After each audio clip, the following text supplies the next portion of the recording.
Hey guys, coming at you today with a recipe I am so excited I finally figured out. A super crispy, really low carb keto nutter butter cookie recipe. So let's get started.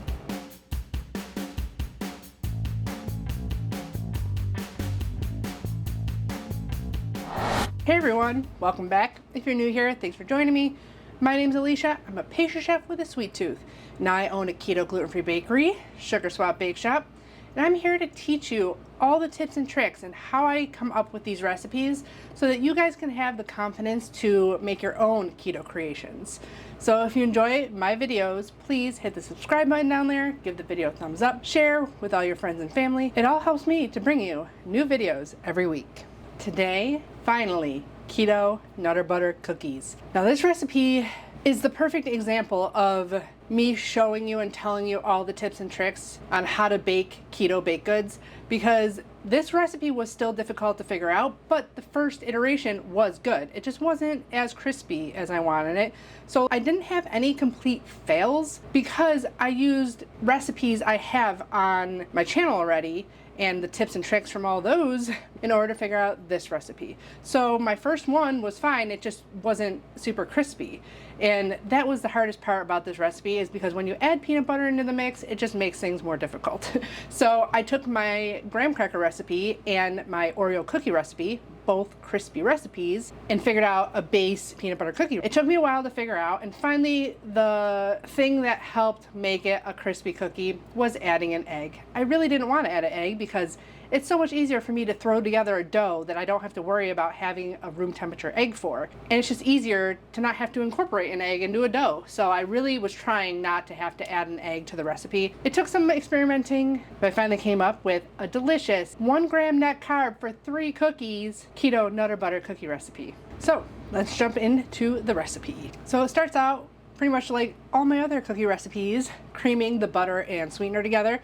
But obviously I added peanut butter in quite a large amount compared to the butter, because that was another thing that I didn't think there was enough peanut butter flavor to the cookie. So I only did 84 grams of salted butter, which is about 3 ounces or 3/4 of a stick. You definitely want to make sure your butter is soft so that this whips up real easy. So 6 tablespoons.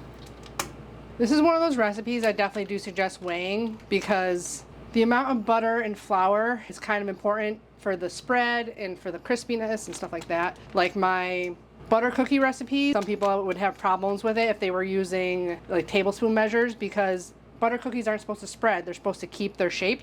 And if you had a little bit too little of flour in there, or flour mix, they'd spread. So peanut butter is one of those things that weighs differently than other liquids. So 2 tablespoons is 32 grams, where usually 2 tablespoons is only 28. So we do 124, 8 tablespoons, half cup. Just weigh it. It's so much easier, especially peanut butter. Oh boy, it's so messy. Make sure you're nice and stirred up. If you don't have peanut butter that has salt added to it, you definitely want to add another 1/4 teaspoon of salt to the recipe. I use salted butter and this has salt in it, so I don't need to. And then the sweetener in here definitely helps to give the crispiness to the cookie, because once sugar or any kind of sweetener melts, it crystallizes again and gets crispy. Except for allulose. Don't use allulose in this. Unless you want a soft cookie. So I chose to use a golden monk fruit erythritol blend. You can use any erythritol you would like. And this is just where I kind of landed sweetener wise. For me, you can probably go up or down a little bit in each direction. About a half cup plus 2 tablespoons. But different sweeteners have different grinds. Like this one has been finer than it used to be, so it's weighing a little bit differently than it used to.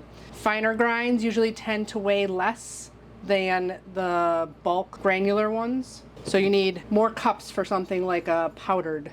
You're gonna wanna whip that until it's super light and fluffy and there's a lot of graininess gone in the sweetener. But I'm obviously not gonna talk while it's going. So I already have my 1 egg out coming to room temperature. I might actually put it in some water just to get it a little bit warmer, just to incorporate real easy into the butter and sweetener mixture. Which the only difference I did from like my regular flour mix is I add a little bit of oat fiber to it, because they do use whole wheat flour for nutter butters. The rest of the ingredients is literally flour, sugar, peanut butter with corn syrup, and a bunch more corn syrup, a lot of oils, soybean, canola, palm, all that stuff. So we are just swapping out a lot of the ingredients for just better, healthier ones. And the flour mix is my usual whey protein, coconut flour, and then I just added a little bit of oat fiber to bulk up the flour to make it crispy, but not add more carbs. Because coconut flour and oat fiber can pretty much be interchanged for each other, but coconut flour has carbs in it, oat fiber doesn't. And there is a little bit more graininess to coconut flour, so I cut it with the oat fiber. So 60 grams or 3/4 of a cup of an unflavored whey protein isolate. I have had people message me saying IsoPure is key. So there are people that have tried other protein powders and recipes haven't worked, I suppose, but they try it with the IsoPure and it works. So that's why I haven't strayed, even though it is expensive. But I have had luck using flavored protein powders from like Perfect Keto. I feel like just any higher end is gonna be the best for baking, unfortunately. You know, like the cheaper ones they don't give as fluffy, I think, as a texture as the IsoPure. Like I did try the Now brand once, and you can literally feel like between this and that, the texture of the protein powder as being a little bit different. So 15 grams of coconut flour. I have found you literally can't just scoop and level. You're not gonna get the 15 grams. So what I've been doing is pushing against my container and getting it like pretty packed in there and barely leveling it off. And I got 8 that time. But normally if I just go like this and like scoop it and level it, I'll only get 5 or 6. If anything, you want more in here than less flour. But like I said, that's why I just weigh. That way I can just take some off. We're at 15. So much easier. And this is Anthony's oat fiber. It has been weighing 7 grams per tablespoon, where the last one I had was only 6. So I did 14 or 2 tablespoons of the Anthony's oat fiber. And then we just always need a little bit of xanthan gum. For cookies, you don't need a lot at all. Only a 1/4 teaspoon. And then there is baking soda in regular Nutter Butters, so a 1/2 teaspoon of baking soda. And that's it for the dry. Oh, nope, I lied. I do that a lot though. I always forget about things. So like I mentioned earlier, I didn't think it tasted peanut buttery enough. And I had picked up this a while ago. I didn't like it, just mixing it with water to make peanut butter. So I've been finding other uses for it. And this is one of them. So I wanted it more peanut butter flavored, but I didn't want to add more peanut butter because, like I said, the peanut butter messed with the recipe for sure. So 1 tablespoon or 8 grams of this, and this also has sweetener in it, but we're only doing a tablespoon, so there's only 1 gram in 2 tablespoons. You really got to pack it down to get 8 grams, really pack it. Still was only 7. I think that also helped with giving it a crispier texture because you're adding more peanut butter flavor in powder form without the extra fat of the peanut butter. So, okay, and the only other ingredient is 1 teaspoon of vanilla extract. I swear, that's it. So, we're gonna get this whipping. Got the vanilla, egg, dry ingredients. That's it.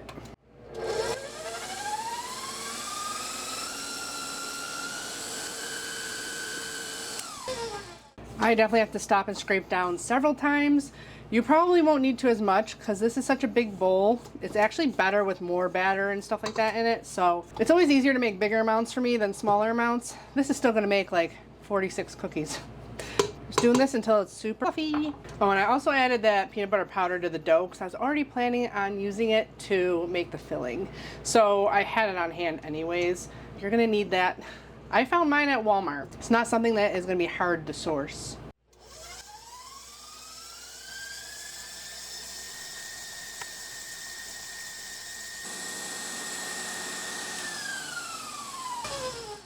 As you can see, it is lightened significantly in color. High speed, add in your egg, get it really well incorporated.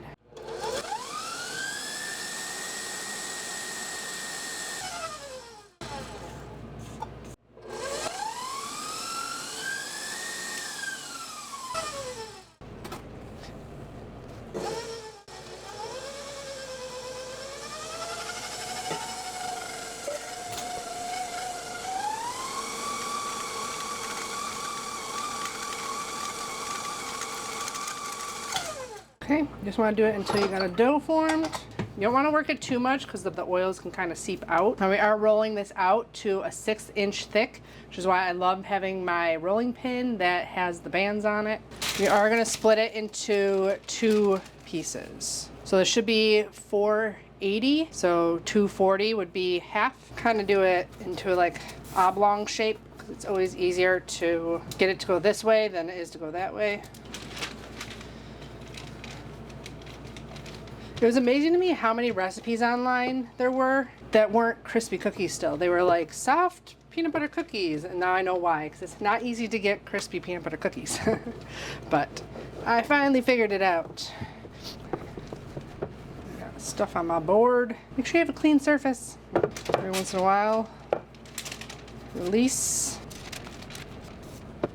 If you have too much somewhere, I usually just take my bench scraper. That's gonna go off the paper.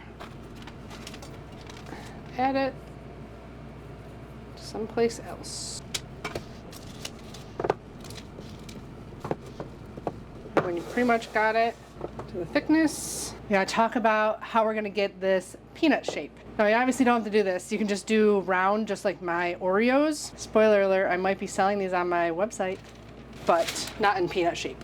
So what I did, this was a little snowman. I bent it to make the peanut shape. So that's what I did. I was trying to get the dimensions pretty much exactly the same as a Nutter Butter. So this is pretty close to the actual size. So you just punch out all your Nutter Butter shapes. And if it's too soft, you might have to put it in the refrigerator or freezer before you take all the peanuts off of here. But you don't want them too cold because we are gonna mark them with the lines before we freeze them and bake them. I read a couple other blog posts to like kind of get what other people were doing to get their shapes, and they said a bikini cutter kind of widened or sunglasses worked. I didn't have either of those. I tried to find the one that looked kind of similar, and I happened to have a snowman. I should have released it from the other side, so we might not be able to do these. Well, this is going to take several sheet pans with parchment paper. The other thing that I was having a real hard time figuring was how to get the lines in the easiest way possible, and I did end up buying this crisscross tool. It wasn't cheap, but like I said, I might be selling these. So I figured it'd be a good time saver for me. But you can use a fork to get the shape. I almost went the most complicated route possible to get them to look exactly like Nutter Butters. I watched Claire Saffitz do Nutter Butters, and she actually did a wood carving block and carved out the peanut shape and used that to like slam down on the dough to like make the perfect shape. But I didn't do that. Yeah, I might need to refrigerate this just for a little bit, just to get them to come off nicely. But you want them kind of far apart if you're using this stamp. So I'll have this link below. I got it on Amazon, but as you can see, it's really big. So you can't put the cookies real close together. So you got to make sure they're kind of far from the side because you're going to do 2 stamps and they're kind of far from each other. So I'm going to get this in the refrigerator, get all these onto a sheet tray, and I'll show you how I stamp them. So I rolled out my other dough and got it in the freezer while this was in the freezer. So now I can try and get all these. Oh, be gentle with it. But that one I released from both sides. So definitely do that before you cut them and put them into the freezer. It'll be a lot easier. It is a pretty crumbly dough, even though it came together. Okay, one down. We're gonna let this come to room temperature before we mark it. You can usually piece them back together and they'll be fine. If you get a lot broken ones. I'm not very good at being ginger. Okay, so once you get first thing, one thing I noticed is you gotta almost rework the dough a little bit to get it back into a workable dough. Because if you just do it like this, I found that you get like tough pieces that like weren't really incorporated. Gotta kind of get it back into a dough ball, which can be difficult. It's like, it's a dough, but it's not a dough. Like all our keto stuff is more of a pain in the butt than, you know, the regular ones. Okay, so I'm gonna wrap this up real quick because I'm gonna add the other bit of dough to this. At this point, you can preheat your oven to 350 degrees. And then if you're gonna use the fork, obviously you just do it like a normal peanut butter cookie, like that. But if you're using the stamp, which unfortunately isn't silicone, which I wish it was, but you gotta make sure you do real even pressure on it. Squeeze down pretty hard.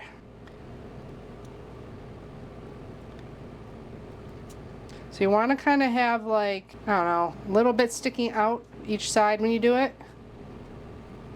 Like that. So you get the little waffle pattern. That one I did a little bit too much. That's how I do it with this stamper. Let's just go down the line. Stamp, stamp, stamp.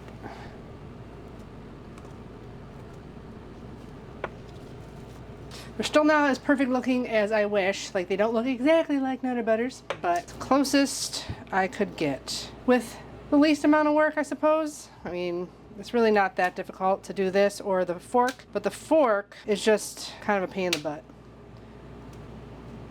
Once you got them all stamped, if you're stamping them, or forked, I throw them into the freezer while your oven's preheating. And we can get our other trays done. But if you are doing the fork method, you can put the peanut butter cookies much closer together and you won't need as many sheet trays for this. This one I released from the other side, so it's gonna be easier to get these off. And they're pretty frozen. So the more frozen they are, the easier they'll be to get off, but then you're gonna have to wait for them to defrost completely to be able to stamp them. So I'm just gonna keep doing these. I think that's about it for what I gotta tell you until we pop those guys into the oven. Okay, oven just went off. I got 2 trays in the freezer, and I already rolled out my second batch of dough, getting this in the freezer. First pan's going in, 8 minutes. You can start smelling the peanut butter. That's how you know they're done. Going into the oven. I don't even rotate them halfway through or anything. So, back when those get out of the oven. Okay, I can smell them. There's only 15 seconds left. So there they are baked. Now, these cookies take forever to get crispy. Even if they feel at room temperature, they're not crispy yet. So I would let them cool completely and then let them chill for like another hour. I'm actually going to put them on cooling racks like this. And I'm just gonna continue to bake all these trays, get the rest of the dough rolled out, and then we'll be back once everything is nice, cooked, cooled completely to make the filling for these guys. Okay, all the cookies have pretty much been done baking for about an hour now. So now we can make the super easy filling that is gonna go in between these cookies. Now I wanted something simple for the filling. The filling of Nutter Butter is just peanut butter and corn syrup solids, but I didn't want to mess with regular peanut butter to get it to be like a stiff paste that would be able to be piped and kept inside these cookies. So that's why I opted to use the peanut butter powder instead. So super easy, only 3 ingredients. Salted butter, peanut butter powder, and a little bit of stevia. And you don't even need a mixer. Just throw it all into a bowl. My butter is very melty, so this is gonna be a very loose filling until it cools down a little bit in here. And then just 8 tablespoons of the peanut butter powder, or 64 grams. Like I said, when we made the batter, you really gotta pack it down to get the 8 grams of weight on a tablespoon. First jar down. So that's how many tests I did on this. I went through an entire container of peanut butter powder doing tests for this cookie. And then sweetness level for me was 1 teaspoon of this powdered stevia, which I've heard different stevias have different strengths of sweetnesses. Like the Reb M, this is just certified organic stevia leaf extract, so not Reb M. And you just mix it all together. It's not gonna look like it's gonna come together, but it does. Obviously, if you can't do this with your hand and you have a handheld mixer, you can mix it that way too. That's it. There's your filling. Super easy. Now I use just a disposable piping bag. I'll have them linked below. You get a bunch of them for pretty cheap, but you can probably use a Ziploc bag also. You don't want to get your hand dirty. Bag right over your hand. Or if you have a cup, you can put it in. I really did not try any other filling for this, but I'm sure if you don't want to add the extra fat in there, you can just make the peanut butter powder into peanut butter and just use that as your filling, if you like it. I'm just not a huge fan. And when you fold it over your hand, you don't get any mess on the outside. There you go. Ready to fill our cookies. So this time I only got 87 cookies instead of 92. So I was 5 short, which I'm not sure why, but it's still only 1 gram of net carbs for 3 of these cookies. I'm going to flip all of 43 over. So you're gonna get between 43 and 46 cookies. So I am gonna have 1 extra cookie, so crispy. So I cut a hole, I take my bench scraper. This is the easiest way to do it. The plastic one's super cheap. We need a little bit bigger hole. It's hard to judge on these guys.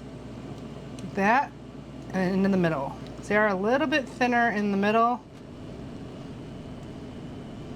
All the way through, spin it, fill it the other way, but I'll show you this first row.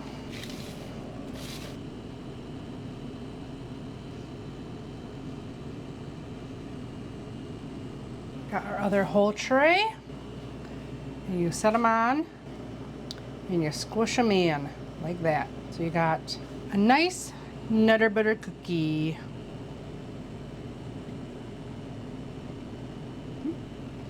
You can obviously put more, less filling, whatever you'd like. Because I'm not using a shape that is actually a shape, like it's kind of my own homemade shape. They're not exactly symmetrical on both sides, but this one looks really good. Do a little squish on it. And that's it. You got your Nutter Butters. So if you made it this far in the video, these are available now on my website. I am just making cute peanut butter patties. You know what these are kind of like? Do-si-dos. So if you're missing your Girl Scout do-si-dos, this is pretty similar to that also. So these are going to be available for sale on my website. I'm going to finish up all these and then we get to taste them.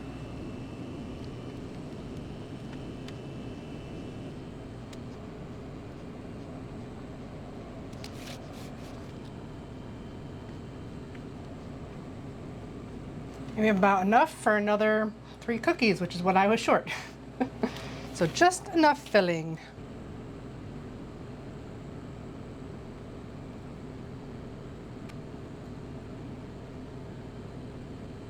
There we go, whole tray of Nutter Butters.